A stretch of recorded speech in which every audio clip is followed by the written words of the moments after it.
Il faut que je vous dise un truc. Figurez-vous que pour cette vidéo, je voulais juste accrocher derrière moi le poster du film.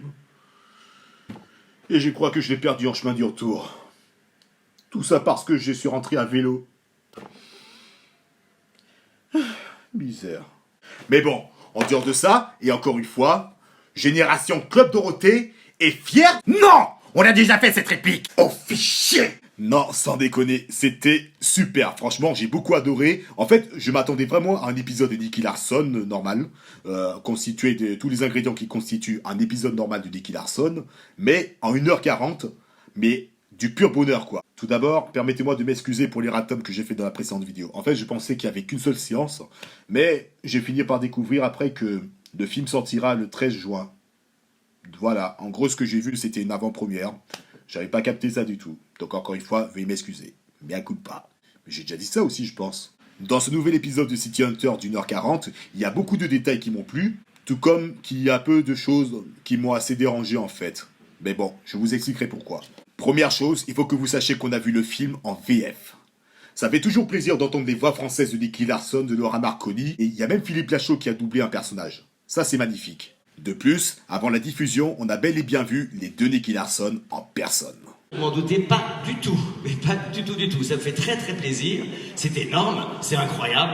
D'ailleurs, je me demande, je rêve. Ceci étant dit, il y a quand même un petit truc. Pourquoi est-ce que le titre du film s'appelle Nicky Larson et non pas le titre original, c'est-à-dire City Hunter, où Ryo Saeba devient Nicky Larson, Kaori Makimura devient Laura Marconi, Omibutsu devient Mammouth, et Mickey devient Mimi. Je sais même pas si on l'a appelé comme ça dans les épisodes, dans la version française.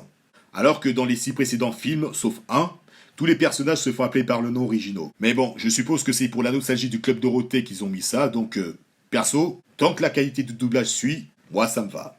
Et sur ce point, c'est très très satisfaisant. J'espère que le film sortira en VO parce que franchement, entendre la voix d'Akira Kamiya, la voix originale de Ryo Saeba, mais aussi de Kenshiro de Ken le Survivant, du pur bonheur. Niveau réalisation, franchement, j'ai rien à dire, c'est un presque sans faute. La ville de Shinjuku est très bien réalisée. D'ailleurs, il y a une scène panoramique où tu vois toute la ville de Shinjuku. C'est magnifique, franchement, c'est extraordinaire. Franchement, j'espère vraiment avoir le même talent que les réalisateurs de ce dessin animé pour pouvoir réussir à faire une ville de cette manière. Quand je dessinerai Paris, je pense que c'est comme ça que je la ferai. Niveau combat et course-poursuite, franchement, c'est un sans faute aussi.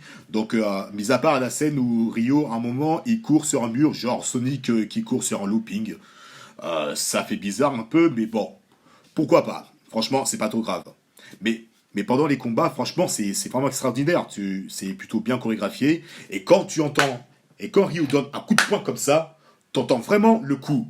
Franchement, au cinéma, c'est magnifique à entendre. Franchement, ça résonne très bien. C'est excellent. Niveau chara-design, je trouve que c'est plutôt frais. Voilà, si vous voulez, c'est une sorte de mélange de l'animé original, genre des personnages bien mastoc, bien grands et tout, avec de grandes jambes, mais avec un visage beaucoup plus lisse qu'avant, avec le même style que le Tsukasa au jeu habituel, enfin je suppose. Tous les personnages, sans exception, sont ultra bien faits. Franchement, c'est du très bon boulot du niveau chara-design. Mais le truc qui m'a le plus surpris, et je pense que vous l'avez vu dans les bandes annonces, les vrais fans le savent, les Katsai. Putain, les Katsai, ça fait trop plaisir de les voir, bon sang. Cilia, Alexia et Tam. Putain, mais bon sang. Je regrette quand même que Quentin ne soit pas là, mais bon, on peut pas entièrement satisfaire le fanservice, quoi. Parce que oui, c'est du fanservice au cas où vous l'aurez pas compris, mais ils sont assez bien placés, ces fanservices. J'ai particulièrement kiffé de voir Cilia dans ce film. Pas de rouge à lèvres, pas de vernis à ongles, mais toujours aussi belle. Côté bande-son, on retrouve bien entendu les OST originaux de City Hunter, l'animé original. Et ça fait toujours plaisir de les entendre. T'as aussi les nouveaux OST pour ce film qui sont très bien faits. Franchement, c'est un gros plaisir à entendre. Je pense que je vais télécharger ou acheter l'OST aussi plus tard. Mais chaque fois qu'il y a un ancien morceau qui passe, toute la salle, je dis bien toute la salle, avait des frissons. Ils n'arrêtaient pas d'applaudir comme ça. Ils balançaient leur tête chaque fois que Footstep ou bien Get Wild ou toutes les autres musiques qui ont existé dans les dessins animés originaux. Ils étaient tous là comme ça, les sourires aux lèvres. Franchement, ça fait trop plaisir de voir ça. Ça va peut-être paraître élitiste ce que je dis, mais ça se sent que tous les fans de City Hunter sont là. Certes, ce n'est pas aussi nombreux qu'un Dragon Ball Z parce que bon, c'est plus connu et bon, même les enfants ils kiffent, même le dessin animé DBS merdique, enfin pas totalement merdique, mais bon. Bref, ça se voit que les fans de City Hunter sont tous là, ici. Et ça fait ultra plaisir. Tout le monde a crié à chaque fois qu'une ancienne chanson retentit. Tout le monde a eu des barres de rire à chaque fois que Ryo faisait le pitre, hein, parce que par moment, Ryo ne pense qu'avec sa bite, qu'avec son kiki. Mais qui ne pense qu'avec son kiki? Mais bon, c'est bien beau tout ça, mais il y a quand même des problèmes. Soyez objectifs 2 secondes. Bon, niveau histoire, il n'y a pas trop de surprises. Bon, que c'est un épisode classique de City Hunter, comme je viens de le dire. Genre, XYZ, une jeune fille demande à l'aide. Ryo Saiba accepte le travail, il la protège. Kaori s'amène avec sa massue, etc., etc. Ah, il y a un peu de drama aussi, puisque l'intrigue du film se concentre un peu sur Kaori, pour une fois, dans un long métrage de City Hunter. Enfin, tout ça pour vous dire que c'est une histoire classique de City Hunter qui a fait son succès, mais j'aurais tout de même préféré qu'ils prennent un peu de risque sur le scénario. Mais le vrai problème que j'ai, moi, perso, avec ce film, est exactement le même problème que le traitement de Vegeta dans Dragon Ball Super. Omibutsu. Omibutsu, autrement appelé chez nous Mammouth, est un personnage stoïque, très sombre, très taciturne, mais qui a ses moments de déconnade, notamment lorsqu'il il rougit chaque fois que sa petite amie Biki le touche. Il devient rouge tomate et il y a de la fumée qui sort chez lui. Et il est tellement sérieux que, tu vois, ça crée un décalage. C'est ça qui était bien avec lui. Mais là, je sais pas, dans ce film, ils en ont trop fait un personnage à gag. Voilà, il a le même degré de gag que Ryo, en fait. Et là, je reconnais même pas Omibutsu, en fait. Il s'est même trouvé un petit copain, quoi. Un robot, s'il vous plaît. Mais bon, à partir du moment où il va combattre contre un gros colosse à sa mesure, là, je reconnais le véritable Omibutsu. Et là, il y a un très beau point sur lequel je voudrais terminer. L'univers du City Hunter a été remis au goût du jour. Je m'explique. Dans le manga original comme dans l'anime original, l'intrigue se situe dans les années 80-90. Il n'y avait ni de téléphone portable, ni de smartphone, ni d'internet, et ni de conneries technologiques, genre des robots japonais qui parlent, qui vous servent et tout, etc., qui vous accueillent dans un magasin.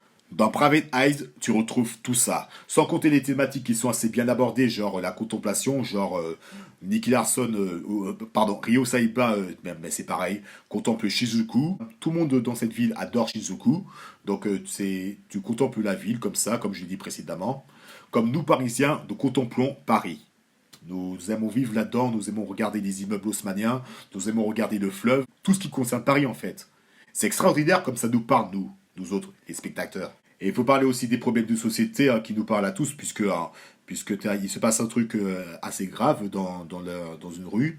T'as tout l'entourage qui prend son téléphone et qui filme le truc en question. Et ça y est, il le diffuse sur Snapchat ou sur Facebook ou sur Instagram ou n'importe quel autre réseau social. Bah, c'est exactement ce que nous faisons à chaque fois qu'un truc grave se passe aussi. Ou bien un autre truc lambda. On fait notre journaliste, quoi. Et c'est exactement ça. Voilà pour la critique City Hunter, j'espère sincèrement qu'il vous a plu. Bon, en tout cas, j'ai pris beaucoup plaisir à voir ce film, j'espère qu'il en sera de même pour vous.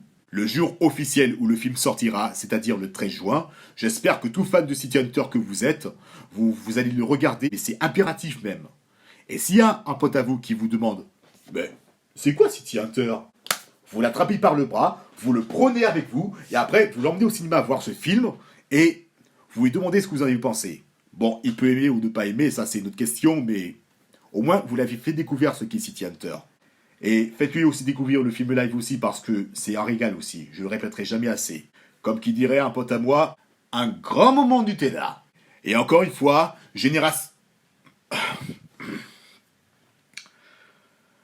fan de City Hunter et fier de l'être.